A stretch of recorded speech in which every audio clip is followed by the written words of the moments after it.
ফুটবলের ভাষায় বুড়িয়ে যাওয়া মেসি বিশ্বকাপে যত গোল করেছেন, ক্রিস্টিয়ানো রোনালদো ও নেইমার তাদের পুরো বিশ্বকাপ ক্যারিয়ারেও তত গোল করতে পারেননি।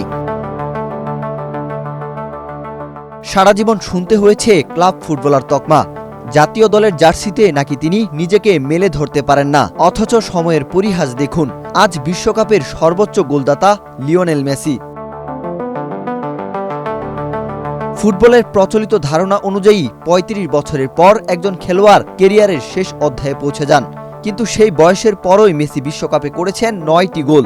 Gold's Gym across 30+ countries with over 700+ locations worldwide. Train anywhere, belong everywhere. বিস্ময়কর বিষয় হলো, এই সংখ্যা ক্রিস্টিয়ানো রোনালদো ও নেইমার জুনিয়রের পুরো বিশ্বকাপ ক্যারিয়ারের গোল সংখ্যার চেয়েও বেশি। রোনালদো ২০ বছরের বিশ্বকাপ যাত্রায় করেছেন ৮টি গোল, আর ৩টি বিশ্বকাপ খেলা। নেইমারের গোল সংখ্যাও ৮। একসময় সমালোচকরা বলতেন মেসি শুধু বার্সেলোনার খেলোয়াড়, আর্জেন্টিনার জার্সিতে তার সেই আবেগ নেই। নিজ দেশের সমর্থকরাই হতাশায় তার জার্সি পুড়িয়েছেন, মূর্তি ভেঙেছেন, কিন্তু সেই মানুষটি এখন বিশ্বকাপ ইতিহাসের সর্বোচ্চ গোলদাতা হয়ে সব সমালোচনার জবাব দিয়েছেন নিজের পারফরম্যান্স দিয়ে।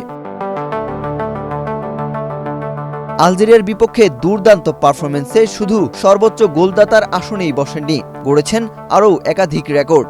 মাঠে নামার সঙ্গে সঙ্গেই ফুটবল ইতিহাসের প্রথম খেলোয়াড় হিসেবে ৬টি ভিন্ন বিশ্বকাপে অংশ নেওয়ার অনন্য কীর্তি গড়েন তিনি। যদিও কয়েক ঘন্টা পর কঙ্গোর বিপক্ষে মাঠে নামলে ক্রিস্টিয়ানো রোনালদোও এই তালিকায় যুক্ত হবেন। এদিনের ম্যাচটি ছিল আর্জেন্টিনার আকাশি সাদা জার্সিতে মেসির ২০০তম আন্তর্জাতিক ম্যাচ। আন্তর্জাতিক ফুটবলের ইতিহাসে মাত্র তৃতীয় ফুটবলার হিসেবে তিনি স্পর্শ করেন ডাবল সেঞ্চুরির মাইলফলক। একই সঙ্গে দেশের হয়ে তার গোল সংখ্যা পৌঁছেছে ১২০-এ। যে মানুষটিকে একসময় জাতীয় দলে ব্যর্থ বলে আখ্যা দেওয়া হয়েছিল, ইতিহাস আজ তাকেই বিশ্বকাপের সর্বোচ্চ গোলদাতা এবং আন্তর্জাতিক ফুটবলের অন্যতম সেরা কিংবদন্তি হিসেবে প্রতিষ্ঠিত করেছে। আর চিরপ্রতিদ্বন্দ্বীদের ছাড়িয়ে ফেলে এসেছেন যোজন যোজন দূরে। ওয়াহিদ হুসাইন জিহাদ, বাংলাদেশ প্রতিদিন।